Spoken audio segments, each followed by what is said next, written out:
Welcome students. So today we are going to start a new chapter 6. देश हमारा एक है। देश हमारा एक है या एक कविता है बच्चों। और इस कविता में कवि हमें क्या बता रहे, हमारे देश के बारे में, हमारे देश भारत के बारे में क्या बताने का प्रयास कर रहे हैं, इस कविता के माध्यम से हम जानेंगे।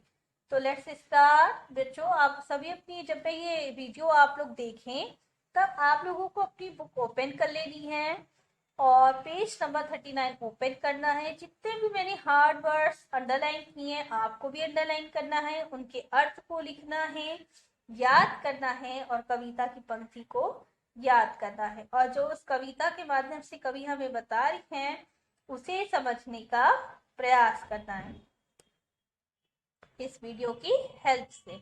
तो स्टार्ट करते हैं हम लोग आज का नया पार्ट 6। देश हमारा एक है। फूल सैकड़ों रंग बिरंगे, फुलवारी पर एक है।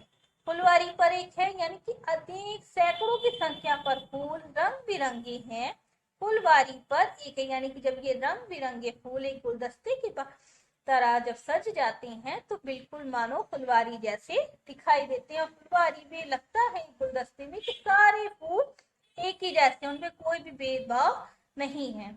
तरह तरह के लोग यहाँ पर, देश हमारा एक है। तरह तरह के लोग यानी कि कुछ हिंदू लोग हैं, कुछ मुस्लिम हैं, विभिन्न धर्मों के, विभिन्न जातियों के लोग हैं, पर फिर भी देश जो है हमारा एक है। उसमें कोई भी भेदभाव नहीं है कि अगर हिंदू है तो वो भारत देश का नहीं है, मुस्लिम है तो भारत देश का नहीं है। सारे विभिन्न धर्मों जाति के होते हुए भी हमारा देश भारत एक है। हिंदू मुस्लिम सिख ईसाई आपस में हम सब एक हैं, चाहे धर्म अलग हो सबका परलोक देश की एक है। जैसे अभी हमने पहले लोए में पढ़ा कि कवि ने हमें बताया कि विभिन्न धर्मों के होते हुए भी हम सब एक ही देश भारतवासी कहलाते हैं। जैसे हिंदू मुस्लिम सिख ईसाई आपस में हम सब एक हैं, हम में कोई भी भेदभाव नहीं है, ना ही हम आपस में भेदभाव करते हैं कि हम हिंदू हैं, हम मुस्लिम हैं या हम सिख हैं, हम ईसाई हैं। पर जब कोई हमसे पूछता है तो हम क्या कहते हैं कि हम सब भारत देश के रहने वाले एक ही भारतवासी हैं। चाहे धर्म अलग हो सबका पर लोग देश की एक है। अलग अलग धर्म होते हुए भी हम सब क्या हैं, एक हैं।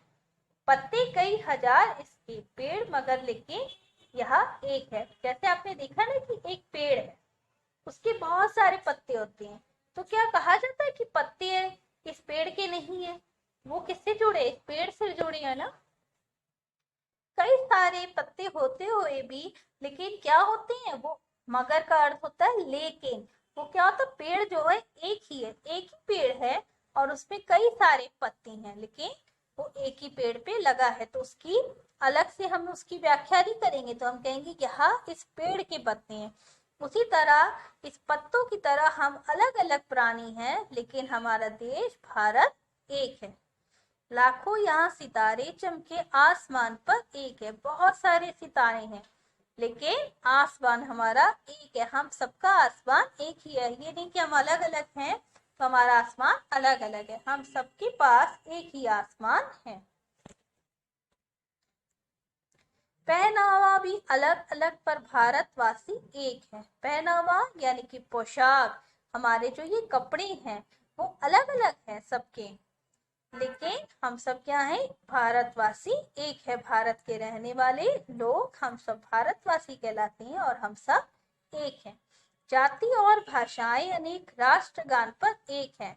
हमारी विभिन्न जाति विभिन्न भाषाएं हैं, कोई हिंदी बोलता है, कोई अंग्रेजी, कोई बंगला, कोई मराठी। जैसे आप लोगों ने हिंदी व्याकरण में पढ़ा था ना कि कितनी भाषाएं हमारी, टोटल 22 भाषाएं हैं। तो 22 भाषाओं के होते हुए भी पर हमारा राष्ट्रगान एक ही भाषा में लिखा है। ये नहीं कि हमारी भाषाएं अलग है तो अलग अलग राष्ट्रगान गाते हैं। हमारा राष्ट्रगान जन गण मन एक है। तीन रंग न्यारे इसके, न्यारे यानी अनोखा। जो हमारा राष्ट्रीय ध्वज झंडा है, हमारा राष्ट्रीय जो ध्वज है तिरंगा झंडा, उसमें 3 पट्टियां हैं। पहली केसरिया, दूसरी सफेद, तीसरी हरी। पर क्या है, झंडा प्यारा हम सबका एक है। कोई अलग अलग हमारे लिए तिरंगा झंडा नहीं है, हम सब भारतवासी के लिए एक ही झंडा बना है। एक डोर से बंधे हुए, ये जो डोर है हम सब एक ही डोर से यानी कि एक ही रस्सी से बंधे हुए हैं, पर देश हमारा एक है। यानी कि हम अलग अलग होते हुए भी, अलग अलग धर्म की, अलग अलग जाति की, अलग अलग भाषाओं के होते हुए भी हम सब, देश हमारा एक है, हमारा भारत देश है और हम सब उस देश के रहने वाले भारतवासी हैं।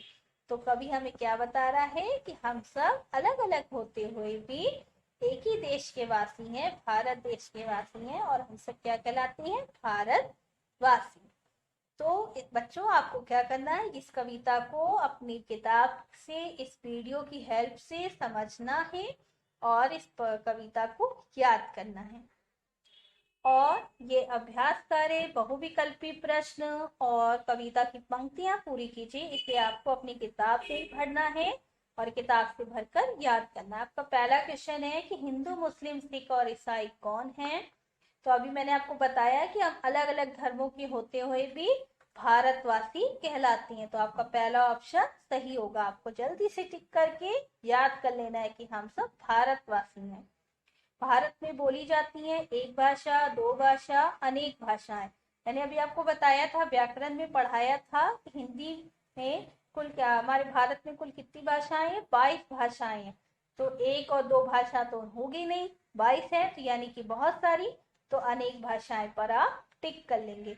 कविता की पंक्तियां पूरी कीजिए। कविता जब आप याद करोगे तो आप आसानी से ये पंक्ति पूरी कर सकते हो। और यहाँ पर मैंने आंसर लिखा है, आप इसको देख के अपनी किताब में उतार के याद करोगे। Thanks for watching my video students.